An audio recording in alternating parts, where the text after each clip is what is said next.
Então, galera, eu sou o Felipe, sou Product Designer aqui na Cubus, lá na Cubus. A ideia desse Meets é falar um pouco sobre a cultura de produto e de resolver problemas, né? A gente vai falar um pouco sobre por que isso é importante, por que é necessário ter essa cultura e falar um pouco sobre as etapas. E a gente vai trazer também algumas dicas. Eu sou Zusa, para quem não manja aí. Eu trabalho na Cubus há bastante tempo. Quando eu comecei, devia ter, sei lá, menos de 10 pessoas. Hoje tem umas 130, sei lá. Ou seja, eu estou lá há bastante tempo, ajudando, enfim, a empresa a crescer. E com muito orgulho, eu tenho o primeiro talk de design com o Felipe e com todos vocês aqui presenciando isso daí. A ideia é que a gente continue fazendo mais daqui para frente. Tá. Por que é importante essa discussão sobre a cultura de resolver problemas? Humanos são criaturas curiosas, né? Resolver problemas geram normalmente um sentimento único. O problema do frio mesmo foi solucionado com fogo há milhares de anos e hoje existe o quebra-cabeça, né? A gente paga dinheiro, a gente gasta dinheiro para poder criar um problema, para poder ter o prazer de resolvê-lo. Isso é um fato. Outro fato que eu trago é que o acesso à informação hoje é extremamente fácil, né? A maioria das perguntas são respondidas pelo Google e está tudo ali ao nosso alcance, que faz com que muitas vezes a gente tenha conhecimento raso e aconteça um sucateamento de informações, né? Então, se a gente atrela o desejo inerente de resolver problemas com a facilidade de obtenção de respostas, faz com que exista uma tendência de tratar o problema de uma maneira superficial. E dessa forma, a solução não é validada e possivelmente não é a melhor. No entanto, existem alguns processos de design que nos ajudam a entender o problema e buscar soluções viáveis de uma ótica diferente. E a gente pode seguir algumas etapas, utilizar algumas ferramentas para conseguir fazer isso de uma maneira mais assertiva, né? E aí nesse meetup a gente vai falar sobre algumas dessas ferramentas e falar sobre as etapas, e a intenção é essa, discutir um pouco sobre elas. Essa primeira etapa é a de discovery, onde o objetivo principal é entender o problema. Nessa fase você deve pesquisar sobre os usuários, entender o mercado, fazer esboços, perguntar, ouvir e aprender. A segunda etapa é de definição, onde o objetivo é sintetizar os insights obtidos na etapa de descobrimento e avaliá-los. Podemos fazer isso prototipando no papel e até indo fazer algum tipo de validação com os usuários. A terceira etapa é de desenvolvimento. Nessa fase, o objetivo é construir a solução, né? A gente arquiteta o fluxo, desenha as telas e desenvolve protótipos. E a quarta é a de teste. Nessa etapa, a gente deve botar nossa solução à prova e a gente faz isso com teste de usabilidade, validação de fluxos, teste de desejabilidade, entre outras possibilidades de ferramentas. Então, vamos começar do começo. A gente tem um gatilho, a gente tem um problema. O que a gente deve pensar logo de cara? É importante que o solucionador de problemas entenda uma coisa logo. Ele não é usuário, nunca vai ser usuário. E o primeiro objetivo que a gente tem é exatamente esse. É muito importante a gente falar sobre essas etapas e é muito importante identificar o público-alvo, o seu perfil, e porque quanto mais você analisar e pesquisar e identificar todo esse público, mais definitivo vai ser essa solução. Eu não terminei bem ainda. A ideia é você ter empatia, é você trazer o seu entendimento para o negócio, é você entender o seu público e saber entender a real necessidade dele. E não trazer o que o usuário quer, e sim o que ele precisa, fazendo as perguntas certas. Às vezes também é um pouco comum acontecer de usuários abafar dores e afins dentro da pesquisa, mas o ideal é você induzir essa pesquisa, é você induzir essa investigação de forma que seja respondida todas as dúvidas que você tiver, que vão fazer seguir esse processo. A gente vai passar por alguns exemplos dessas etapas, né? Uma ferramenta que pode ser utilizada nessa etapa daí é a matriz CSD. O objetivo dela é alinhar o conhecimento da equipe em relação a 3 perguntas-chave, né? As certezas que a gente já tem, as suposições e as dúvidas. É uma forma ágil e potente de começar um projeto de investigação, né? Completo o que eu falei atrás. Você entende o que é sua certeza, sua suposição e sua dúvida, e isso vai te basear com toda a pesquisa que você vai fazer. É muito importante que nessa fase você tenha menos certeza que suposições. Você tenha, e ainda assim você contextualize tudo e reflita se essa certeza é realmente uma certeza, e sempre descubra tudo sobre as suas suposições e dúvidas. É isso que vai trilhar a sua pesquisa, é isso que vai te ajudar com todo o entendimento do progresso, do projeto. Outra ferramenta que pode ser utilizada é o Benchmark Canvas para entender o mercado nessa etapa inicial. É um processo de pesquisa para comparação de produtos e serviços ou processos de concorrentes, tendo essa pesquisa 4 focos especiais: o benchmark interno, o externo, o funcional e o genérico. O interno compara resultados dentro da própria empresa, o externo com concorrentes diretos, o funcional com não diretos e o genérico com coisas aleatórias, né, com setores aleatórios. Seu negócio fica em uma dessas colunas ao lado dos concorrentes e, a depender do processo, você vai avaliar os itens de uma maneira lógica. Você consegue ter um jeito bem visual de entender como é que funcionam os concorrentes no mercado. Só complementando o que você falou, basicamente você analisar todos os processos, como é feito lá fora, como funciona em outros lugares. É uma forma de você não reinventar a roda, né? Você vai ver como já é feito, você vai procurar soluções de outra forma e tentar trazer alguns pontos de melhoria. Você vai trazer mais valor para o seu negócio, entendendo como funciona lá fora e como você pode melhorar. Outras ferramentas que podem ajudar nessa fase de entender o usuário melhor o Blueprint, são cartões de insight, personas, User-Centered Design Canvas, canvas de proposta de valor, mapa de empatia. Para quem chegou agora, a gente está reunindo as dúvidas nesse de OneAsk. Então, se você quiser entrar aí, eu vou dar alguns segundos. Agora que a gente sabe mais sobre o usuário, sobre o mercado, chega o momento da gente gerar ideias, né? Vai lá, Felipe. E esse é um momento maravilhoso de você rabiscar, né? Você criar esboços e gerar e pensar em todas as suas ideias. Você focar no aspecto que faça mais sentido para o seu usuário e pensar em possibilidades que sejam diferenciais de mercado. Ramifique todos os seus caminhos possíveis do produto, avalie alternativas e, depois de tudo isso, decida. Você tem que escolher um melhor caminho a trilhar, você tem que escolher um melhor caminho a ser seguido, tanto esteticamente quanto fluxos e funcionalidades, principalmente de todo o seu projeto. Uma ferramenta que é utilizada nessa fase, nessa etapa, é o brainstorming. É uma técnica que te permite mapear todo o fluxo de telas do seu site, o aplicativo de forma rápida. O ideal é que esses diagramas sejam feitos antes de desenhar protótipos como wireframes e mockups. O famoso toró de ideias. Brainstorming é um método para inspirar e a solução dos problemas, né? É um ótimo momento para não julgar qualidade das ideias e sim quantidade. Não julgar, mas sim trazer quantidade de soluções. É um pouco comum se perder nessa etapa, porque é realmente o momento de você cuspir ideias, de você pensar em qualquer coisa, em possibilidades, em trilhas. Mas o importante é você fechar essas ideias, é você entender como funcionaria e você documentar todas elas.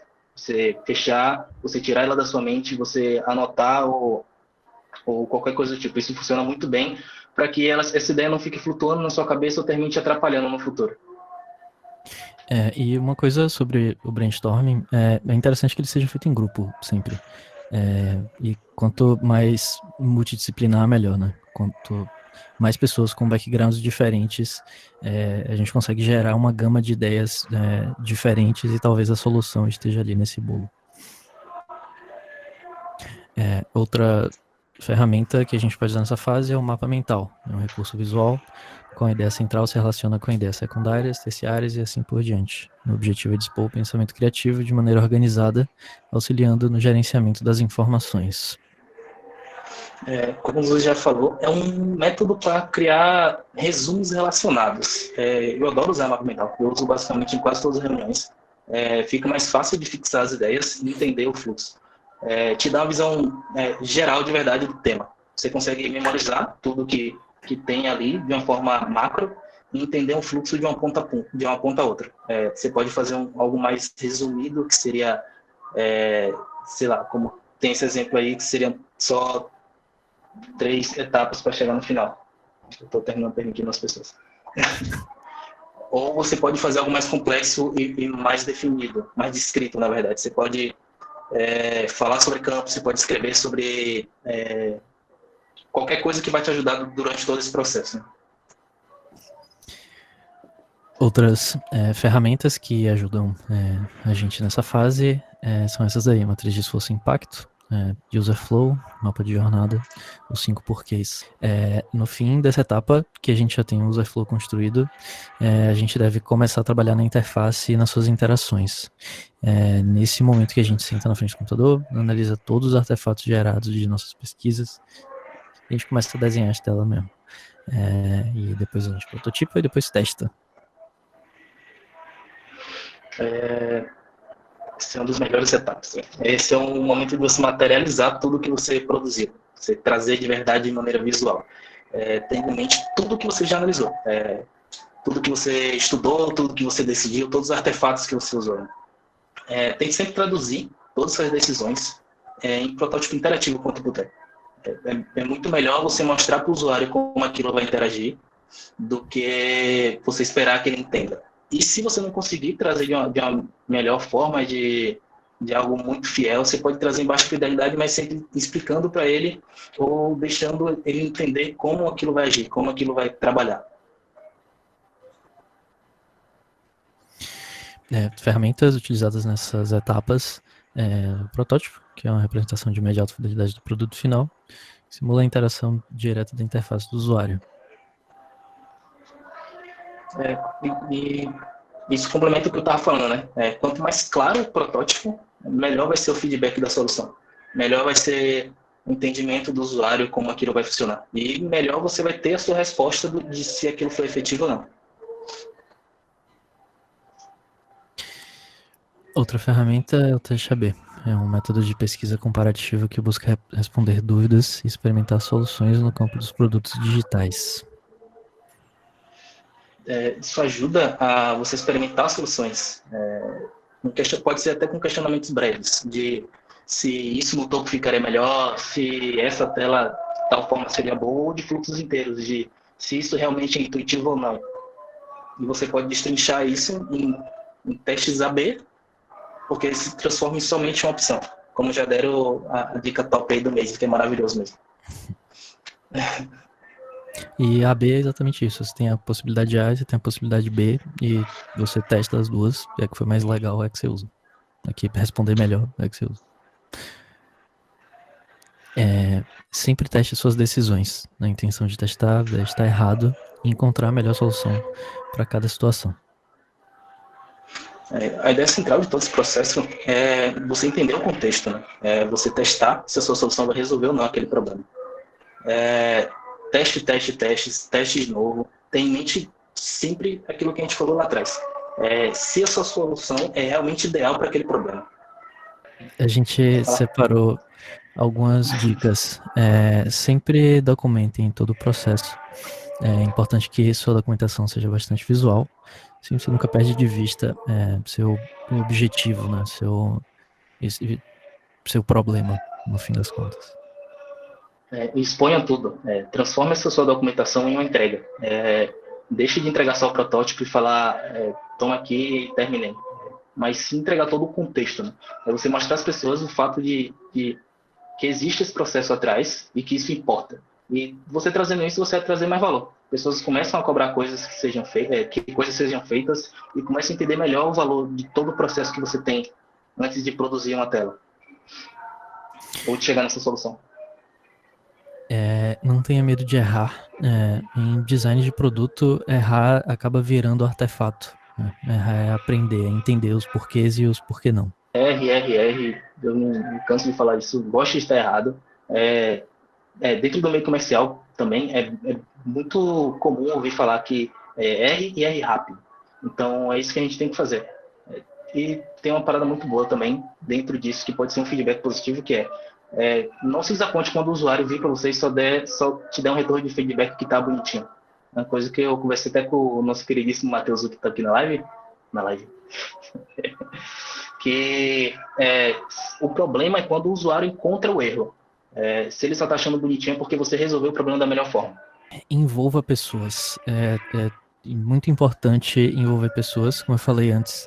É, é fundamental a multidisciplinaridade para a criação de experiências boas, né?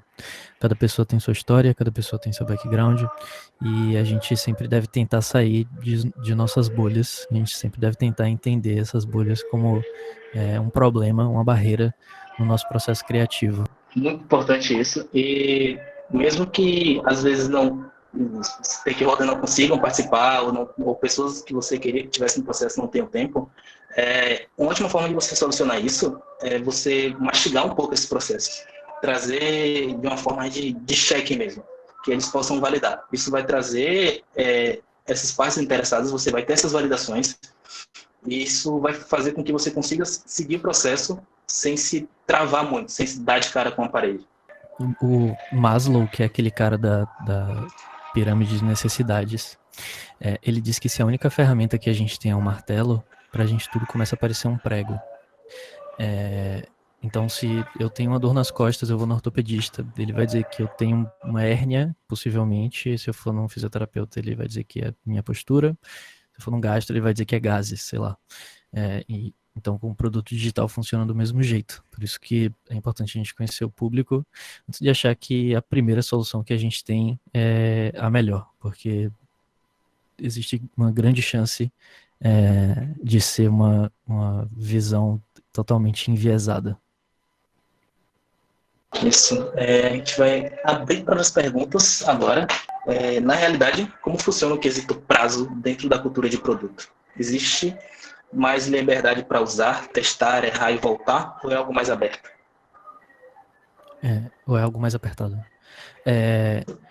A gente sempre tem que trabalhar do jeito que dá, né? Do jeito que é melhor, tanto para a gente quanto para o cliente. Quanto menos etapas a gente pula, quanto mais a gente tenta provar nosso ponto e entender nosso usuário e nosso problema melhor, acaba sendo melhor, né? No futuro, né, em relação a médio e longo prazo, é claramente mais barato isso daí.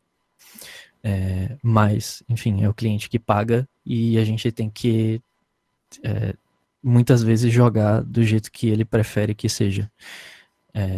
Quando a gente tem dados, definitivamente a gente consegue provar nosso ponto de um jeito melhor, né? E as nossas decisões. Mas, enfim, às vezes o cliente não consegue entender, ou às vezes ele está com pressa por conta de algum outro motivo que vai além da experiência, vai além do digital, e que a gente deve seguir, deve tentar entender o lado dele e achar uma terceira solução que faça mais sentido. É isso. E quando possível, sempre trabalhar com tudo isso em backlog, né? Você conseguir tentar se livrar de algumas coisas e melhorar o seu processo, ou cortar essas coisas, como o Zuzu já falou, para trabalhar com coisas que entrariam futuramente. Então, isso faz com que você tenha um prazo maior de algumas coisas, de tanto entrega quanto testes, e faz com que você consiga ajustar melhor o processo. Então, provavelmente dentro de um produto novo, seria mais complicado você entrar com um processo longo. Então, você corta algumas coisas e aí depois você começa a aumentar esse seu período. Tá. Outra questão é como. Normalmente, né, tá. Como normalmente vocês descobrem um problema? Consultam um serviço de assistência, saque ou outro? A gente tenta usar essas ferramentas aí. Eu sempre falo isso pro pessoal, tipo, a Terra é redonda, a gente tem algumas formas de provar isso daí. Se a gente tiver tempo e recurso, a gente prova de várias maneiras diferentes. Se não tiver isso, talvez não seja uma prova tão válida assim, né? Mas definitivamente um help desk, um saque, a depender da maturidade do produto, a gente consegue ter insights importantíssimos sobre isso, sobre o usuário.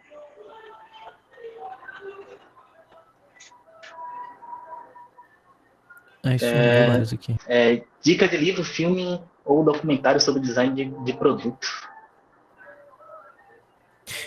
De livro, o Design Thinking, eu acho que do Tim Brown e, tipo, desses materiais de Design Thinking tem várias ferramentas interessantes que ajudam a gente começar a pensar e tratar o problema de uma maneira diferente, né?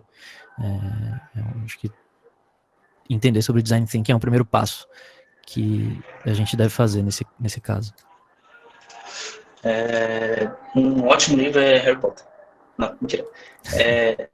Um ótimo livro é O Teste da Mãe. Ele é muito bom. Ele te ajuda a pensar e a ter ideias de como seria um questionamento voltado para como crianças perguntam. Isso é muito, muito bom.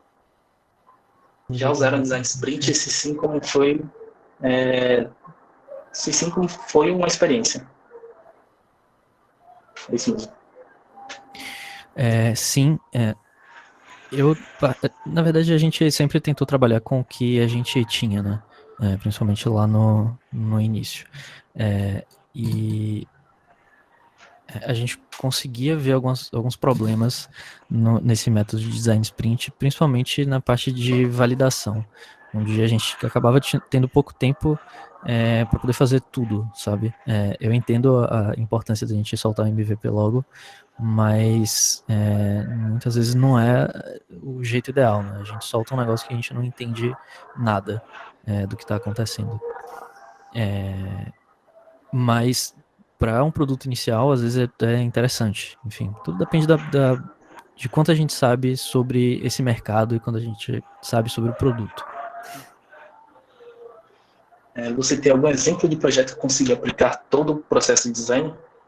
Sim.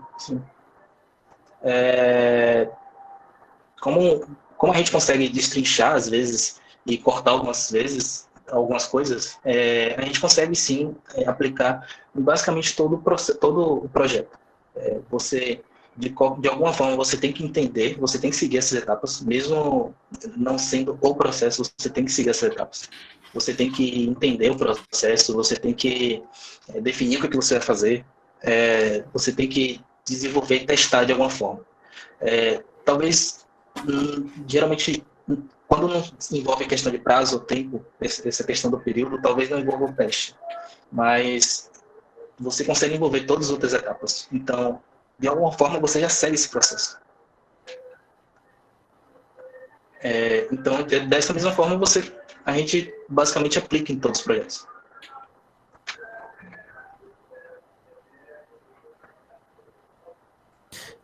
Só uma coisa sobre a resposta das perguntas. Se alguém tiver tipo, réplicas ou algo do tipo, manda lá no chat, que aí fica mais fácil da gente ver. Enfim, comentários sobre a resposta. Só para saber se a gente está respondendo direito ou não.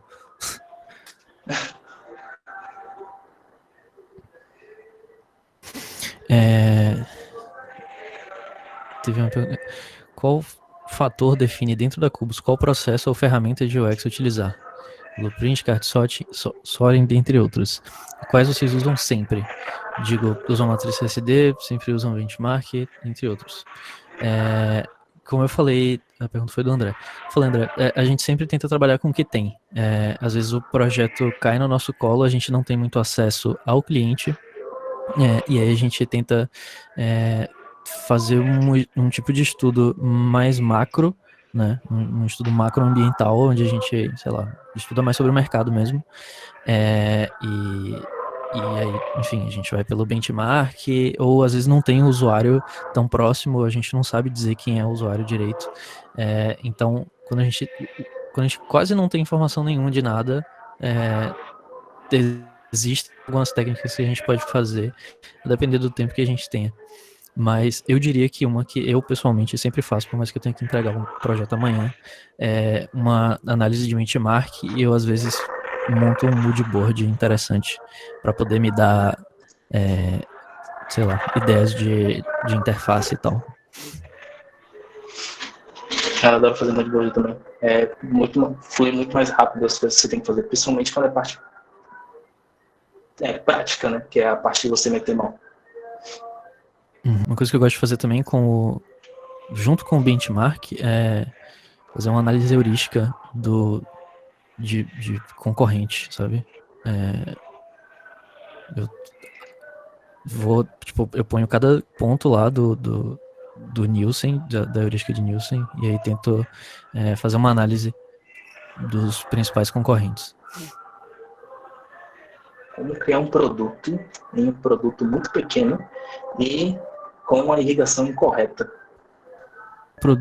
Um produto em um produto muito pequeno e com uma verba irrisória.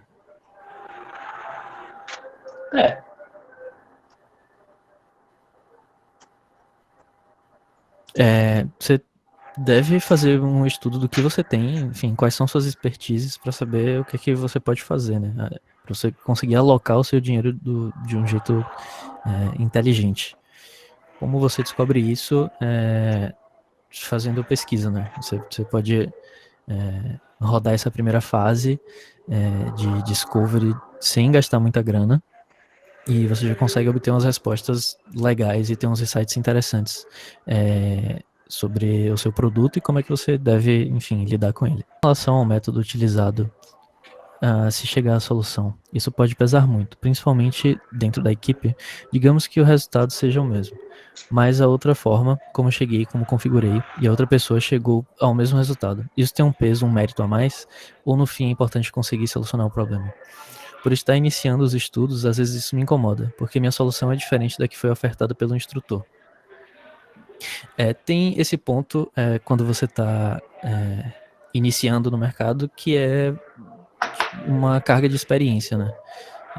Quanto mais problemas você enfrenta, mais possíveis soluções você conhece. Então, isso daí acontece em qualquer área, em qualquer coisa da vida. É importante ter essa mentalidade de resolver problema, por mais que pareça mais trabalhoso do que e que o resultado que você chega no final, seu caminho seja muito mais duro do que seu instrutor, por exemplo. Mas a partir disso daí que você vai criar experiência e que você vai conseguir lidar melhor com diversos tipos de problemas e definitivamente você vai chegar em algum momento que vai estar conseguindo ter insights tão interessantes quanto do seu instrutor. É uma parada que todos aí tem que ter muito. A habilidade do designer que ajuda nessa função de resolver problemas. Então, cara, é importante que você tenha conhecimento sobre metodologias e sobre como encarar esses problemas daí. O quanto mais ferramentas você conhece, melhor, eu diria. Mas uma habilidade em específico, eu não sei. Se eu falar empatia, soa como uma resposta de praxe meio babaca, mas eu diria que é verdade, infelizmente. É porque a gente sempre aprende que a gente tem que entender o que a gente vai fazer. A gente tem muitos livros, acho que em qualquer área do design, que é você entender, sei lá, dentro de arquitetura, você entender o espaço que você tem, o que você pode pôr, e dentre todas as áreas você tem que entender o que você vai fazer. Então, vincula essa empatia que você está falando. Meio que a resposta seria essa, porque meio que a gente é treinado a fazer isso, treinado a ser isso.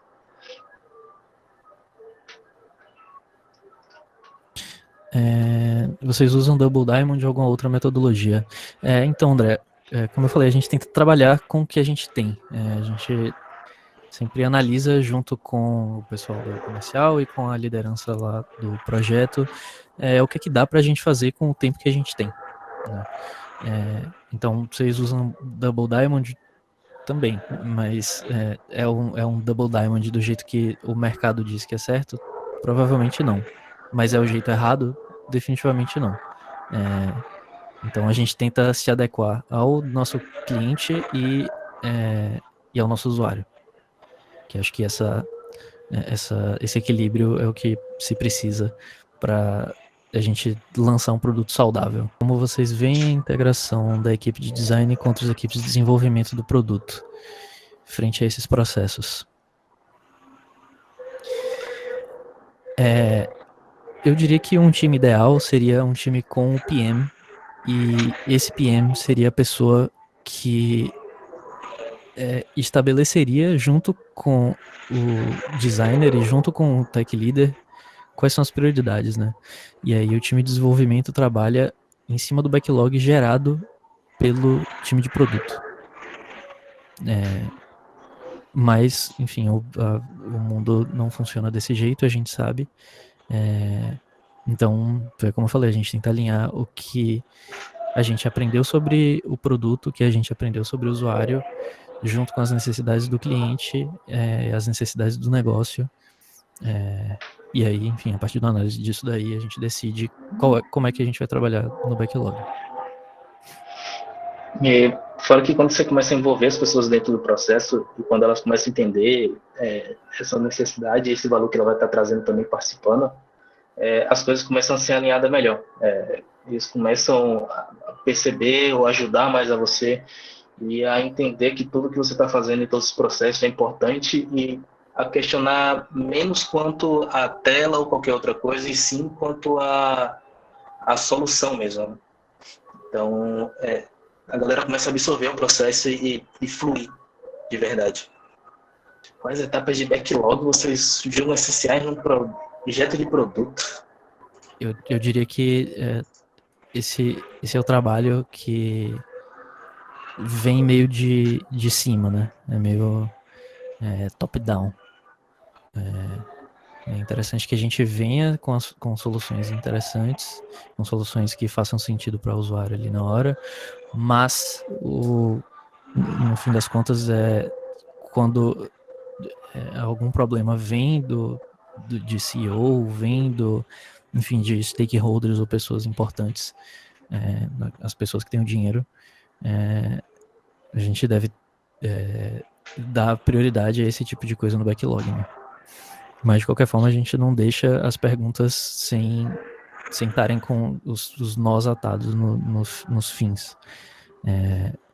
O ideal é que, por mais que o meu stakeholder fale que eu tenha que desenvolver essa funcionalidade agora, eu vou ter que entender ela o melhor possível para poder desenvolver o produto da maneira mais inteligente possível.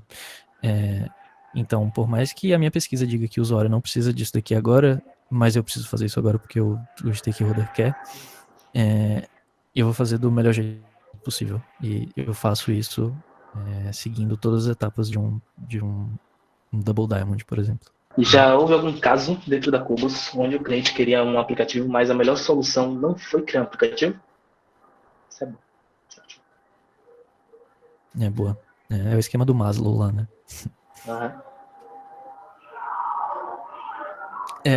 Muitas vezes acontece de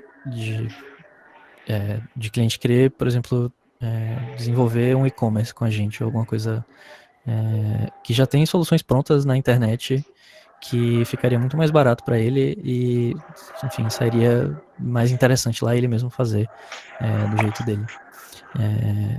E, enfim, às vezes, se a gente não tem time, se a gente avalia como se seria ruim para o cliente, o ponto é, tipo, velho, se ligue nessa solução aqui, né? E funciona meio como se fosse uma consultoria de tecnologia do que empresa de desenvolvimento, né? Tem muito essa parada de design e tecnologia tem que ser feito dessa forma. Às vezes, a sua solução é só você melhorar a comunicação de alguém dentro do setor, é só você... Você não precisa criar um novo Facebook para trocar mensagem com alguém, sabe? Ainda sobre a pergunta do case, já vocês costumam se perguntar dentro do processo, dá para fazer isso sem tecnologia como forma de entender melhor o problema proposto? É muito difícil isso daí, mas é exatamente o que a gente deve buscar, né? Achar sempre a melhor solução, independente que seja com tecnologia ou não. Agora eu não estou conseguindo pensar em nenhum caso, não. Mas tem algumas coisas que a gente resolveria mais facilmente com algum sistema mais robusto, só que por conta do tempo ou do investimento, a gente prefere não fazer isso. Acho que chegou a acontecer isso no Psyll, que a gente lançou há um tempo atrás. O ideal seria que o psicólogo, o Psyll é um sistema de acolhimento acolhimento psicológico gratuito, ou seja, eu preciso de algum acolhimento, eu entro lá no site e eu tenho um atendimento com o psicólogo, escolho o psicólogo e tenho um atendimento com ele, ou eu sou psicólogo, eu me cadastro lá no site para poder atender pessoas. A gente tinha esse desafio de entregar o produto em, sei lá, 2 semanas, era um tempo recorde, assim. E a equipe de design só tinha 2 pessoas, e enfim, tava tudo meio doido, a gente precisava arrumar um processo que fizesse sentido e para conseguir criar uma plataforma que dê para usar durante esse tempo daí, né? E aí uma solução que seria muito boa seria que existisse um dashboard de controle da gente, né, dos psicólogos, e para a gente ter enfim, um controle melhor de quem está se cadastrando e tal. Só que por conta do tempo e do investimento, não ia dar para a gente fazer isso. Então a gente volta atrás, dá 10 passos atrás e tenta pensar na possibilidade, com tecnologia, lógico, de como fazer isso viável naquele prazo dali, né? E aí a gente veio com uma solução que envolve um trabalho manual maior, mas que já está rodando aí. Gente fica perguntando muito isso, né? Como vocês pensam o fator acessibilidade dentro dos projetos? No momento de interface, né, no momento que a gente está desenvolvendo as interfaces, a gente usa algumas ferramentas que servem para medir contraste. Então, o pessoal de desenvolvimento deve ter alguma estratégia em relação a isso daí. Eu não sei exatamente como é que funciona, mas em relação a design, a gente tenta